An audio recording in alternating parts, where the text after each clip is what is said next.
Hola familia, last week we made a birdhouse, okay? And yeah, we do it, and we have, spring is coming, all the birds are getting crazy out there, and of course they are looking for food. So I promise you to make this week a bird feeder, okay? Here we go. So we're gonna use the same design we did for the last birdhouse, but we are gonna add some features. One of them is, as you can see through, 2 pieces of plexiglass that are gonna allow us to see how many seeds we have inside if we need to refill it. Then on the base, I put this trim around so they have a step where to, and also for the seeds to don't follow. And then I left here 1/2 inch in each side in order to, as the birds are feeding, the seeds that are inside are coming out. So they have always plenty of seeds here, but not all of them. So then through the plexiglass we can see the level of the seeds we have left, and of course we have to fulfill it. And which better way than, let's see, because it's tight, use a chimney to put new seeds in there, then we put it tight, and also it don't allow the water to come in, or at least most of it. And then 2 screw eyes on sides of the roof will allow you to hang it if you want, or to put it on a post or whatever you want from the base. So let's go to do a bird feeder. Well, we are going to begin as in the previous one, which actually is pretty similar. So the difference are that the base is gonna be longer to allow the birds to sit on the edge and feed. And also what I'm doing is, after cut the pieces, mark them with the description of the piece, because this way I don't mess it up later. Actually, believe it or not, I did it before. So this way I'm pretty sure what I need. Now the front and the back of the feeder, as it was at the birdhouse, I mark both sides in order to be able to cut the angle.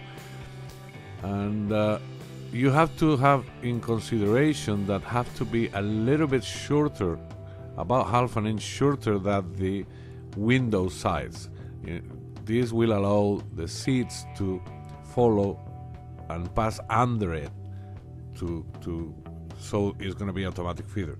And here again I'm cutting one of the pieces of the roof, taking out an equal, let's say, the thickness. Okay, and now I'm going to change for a 0 clearance. And in order to do that, of course, you have to wait until the blade is completely stopped. And I'm going to change it because I need a cut in the middle of the panels that are gonna hold the windows.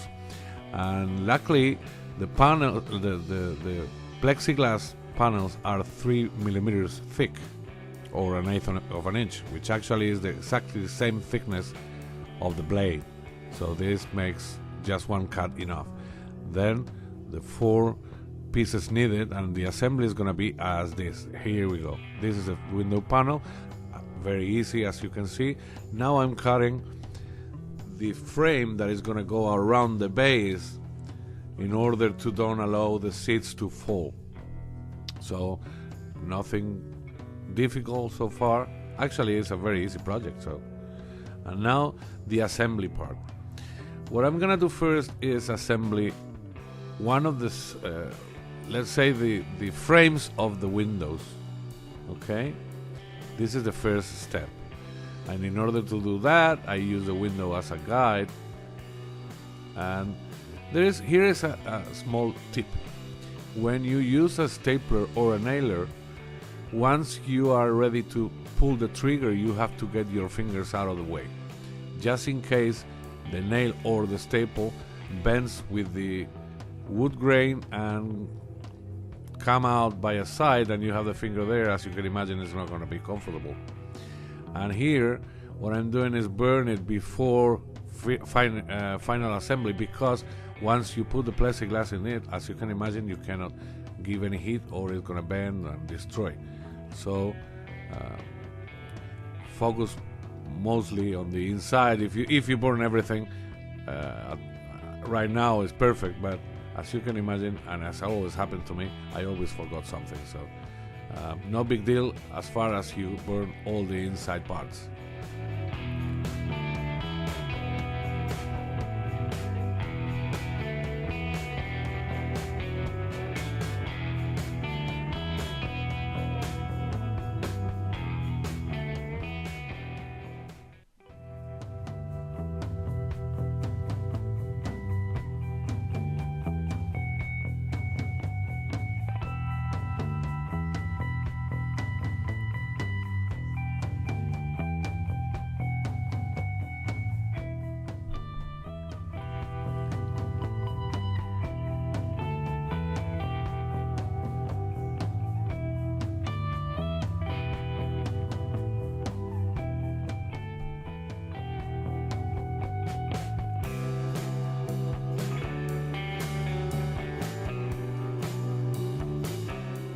Okay, once we have everything, it's time to assembly. Now we can remove the plastic protection that the windows have, and remember to place it in the exact same position, because as they're both not exactly the same ones. I had a little bit of problem doing that, but no big deal at all. So now final assembly. Carefully, don't hit with the stapler the window, because you're going to break it.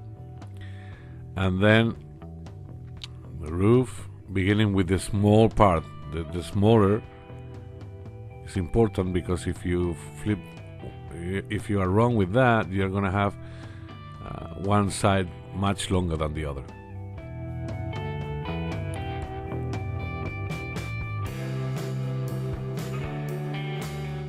Okay, now the base. But first, let's burn what I missed. It's not the only piece, I promise. You will see later. Actually, the base is also missed.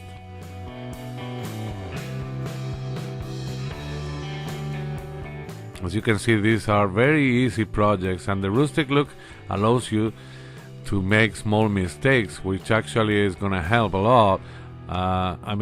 To improve your skills, we're going on this path all together, so small mistakes are allowed, let's say. Then clean the glue excess there before you burn it, because if not, it's not going to be consistent.